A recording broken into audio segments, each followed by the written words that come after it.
Selamat malam, sahabat inti semua. Kembali dalam acara rutin Zoom online Keluarga Besar Indonesia Tionghoa Jawa Barat.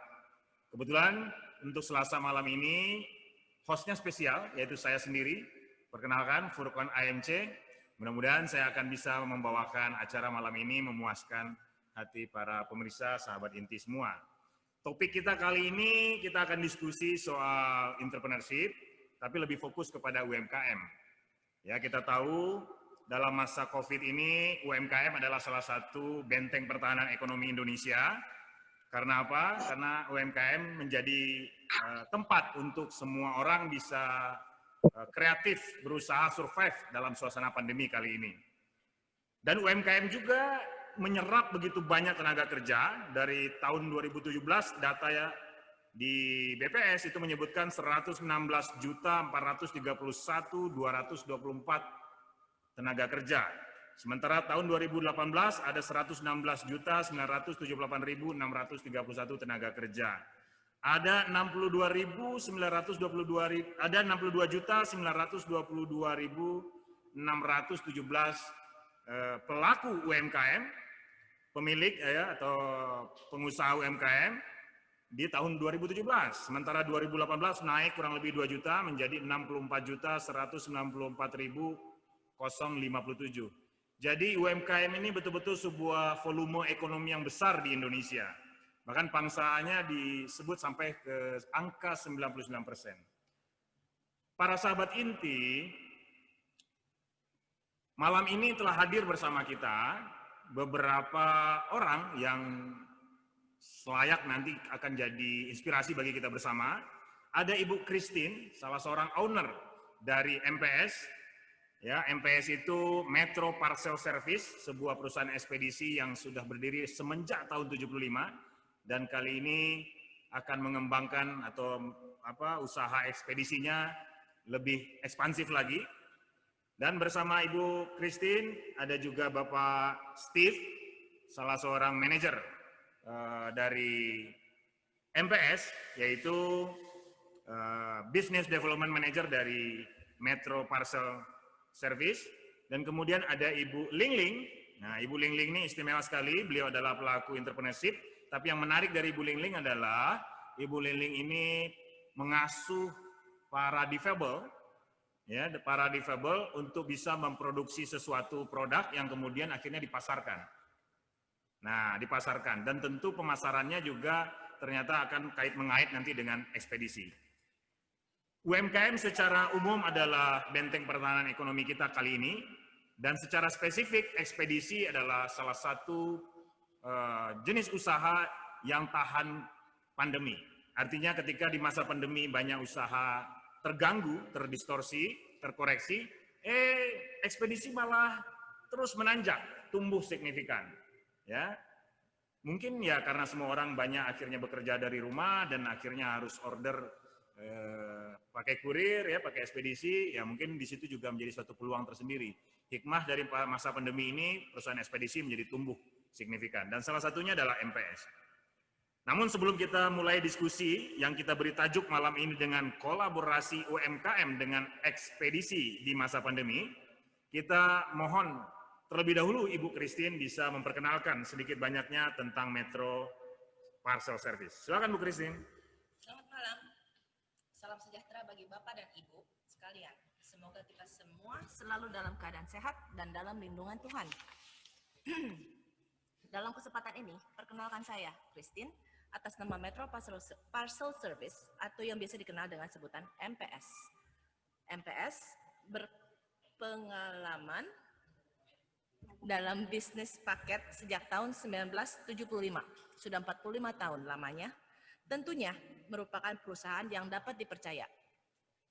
Visi MPS adalah menjadi perusahaan jasa distribusi dan logistik terbaik di Indonesia. Awalnya, kita bergerak di bidang jasa transportasi, taksi penumpang, dan kiriman barang antar kota. MPS kemudian tumbuh dan berkembang menjadi penyedia jasa untuk pengiriman dokumen, paket, atau pindahan barang dan kebutuhan tracking untuk tujuan dalam kota dan ke kota-kota besar di Indonesia. Komitmen kami senantiasa memberikan layanan yang hemat, cepat, dan aman. Moto MPS adalah solusi usaha Anda, jagonya paket kilat. Terima kasih. Terima kasih Bu Christine. Itu MPS Bapak Ibu, para sahabat Ginti, mudah-mudahan jadi perkenalan yang bisa berkelanjutan nanti ke depannya bekerja sama dengan MPS. Terima kasih Bu Christine. Terima kasih Pak Furkon. Bu Christine, kita lanjut diskusi atau Bu Christine ada agenda lagi? Saya ada agenda lain Ada lagi agenda ya. lagi? Sayang sekali padahal tadi banyak yang mau ditanyain. Tapi nggak apa-apa, nanti saya nanyanya ke Bapak Steve ya. Ya, kita serahkan ke profesional. Gitu deh owner. Owner selalu yang penting-pentingnya aja, selanjutnya serahkan ke manajemen. Iya. Iya, terima kasih Bu Christine. Terima kasih Pak Furkon. Yuk. Oke. Kayaknya saya pindah deh ya, biar nggak berjarak. Oke. Duh, kita sudah berapa orang nih yang ada di layar?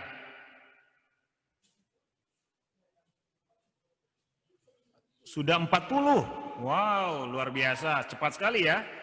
Sudah ada 40. Ada Pak Teddy, Pak Ketum. Pak Ketum, apa kabar Pak Ketum? Luar biasa Pak Teddy selalu hadir.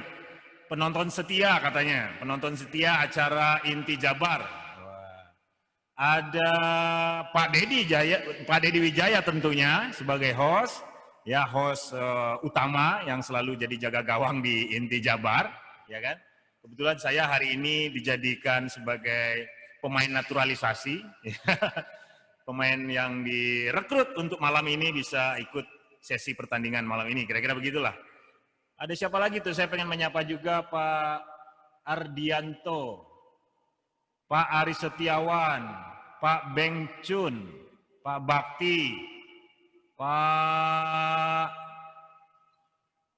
Ausiace, Pak Bakti, Pak Kristoporus William, Ibu Dewi, waduh, Bapak Ediman, Ibu Enda, Ibu Grace, waduh, kayak ketua saya itu, Ibu Hani Suryati, Ibu Hari, Ibu Imelda, Ibu Julia, Bapak Lukas, waduh banyak sekali. Saya kalau sebutin satu-satu kayaknya kewalahan deh.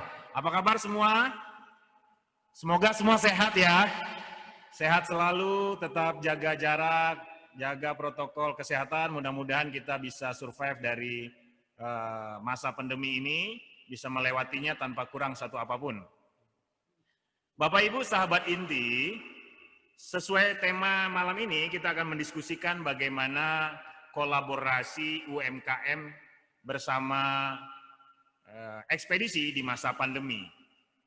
Tadi saya sudah kasih prolog, UMKM adalah salah satu benteng pertahanan ekonomi kita di mana banyak orang akhirnya terjun ke UMKM, terutama di masa pandemi ini, untuk bisa survive dari ancaman pandemi. Nah, salah satunya di antara para pelaku UMKM telah hadir bersama kita Ibu Lingling. Ibu Lingling.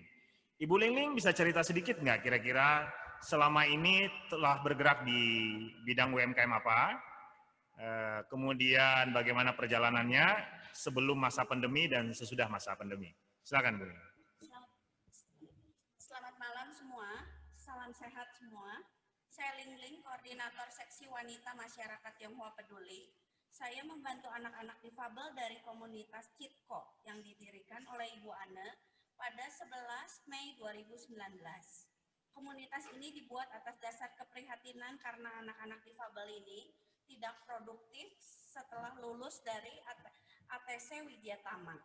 Saya dan para donatur memberikan modal usaha semata-mata lebih menghargai dan memberikan asa kepada anak-anak difabel yang karya desainnya unik.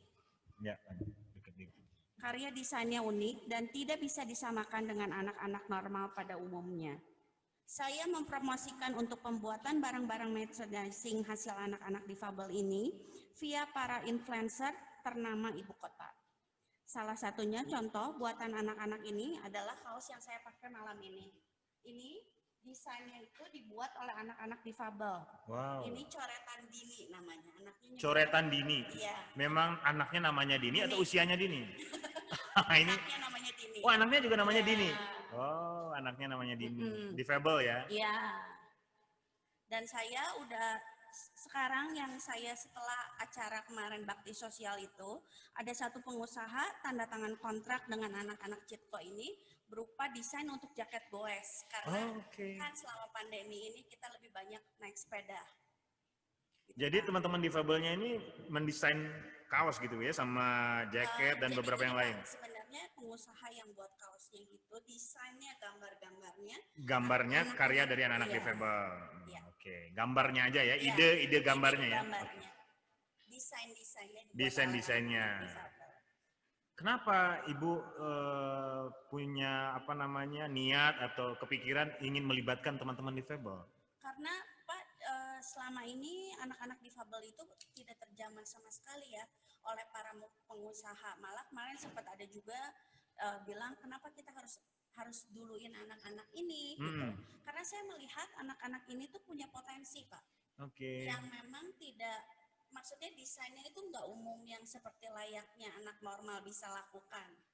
Ya, ada sisi yang menarik yang sebenarnya bisa kita kembangkan dari si anak ya. Iya. Luar biasa. Itu cukup banyak Bu anak-anaknya? Lumayan, Pak. Lumayan ya. Lumayan banyak. Luar biasa. Dan kemudian nanti hasil karyanya, gambarnya dituangkan ke kaos, jadi displaynya kaos atau jaket, kemudian itulah yang dijual. Ya. Nah, pada titik itulah kemudian Ibu berelasi dengan MPS. MPS. Untuk memberikan produk saya kepada konsumen pembeli. Oke, sudah berapa lama dengan MPS, Bu? Sudah cukup lama ya Pak, kita bekerja sama. Wow, luar biasa. Jadi gitu, sahabat inti, Ibu Lingling selama ini mengajak para difabel untuk berproduksi yang bagi saya itu adalah suatu tindakan yang mulia. Dan dalam praktiknya selama perjalanan itu Bu Lingling bekerja sama dengan ekspedisi MPS. Nah, sekarang saya coba mau explore nih MPS. Mas Steven.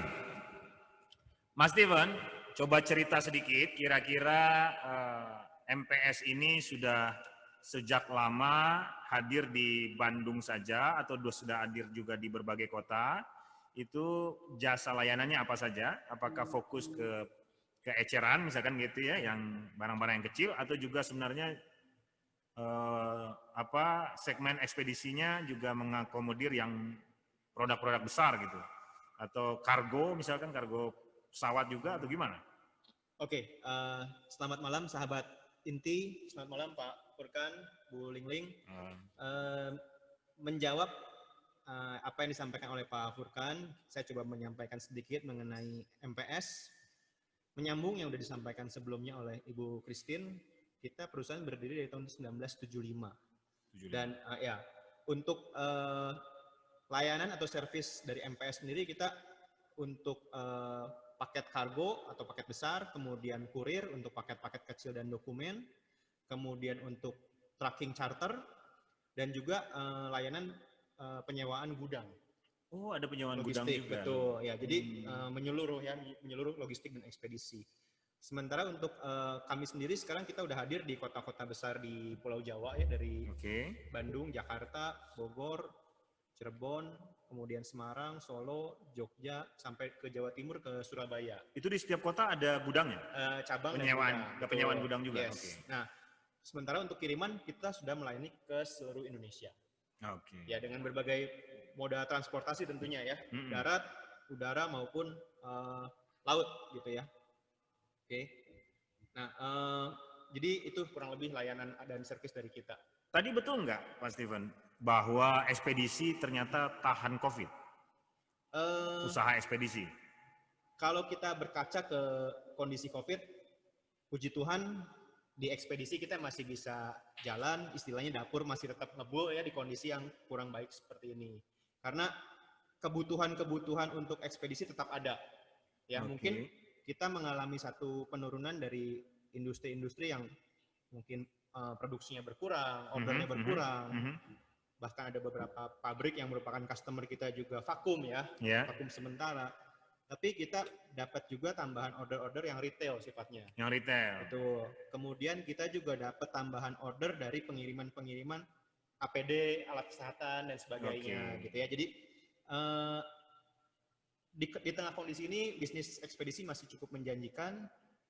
Terus ditambah juga kita lihat fakta banyaknya pemain-pemain baru yang muncul ya, perusahaan-perusahaan ekspedisi yang baru muncul. Jadi relatif bisa bertahan, bahkan bisa tumbuh ya, bisa tumbuh ya. menjanjikan. Ya. Ya. Banyak pemain baru muncul ya malah ya. Iya.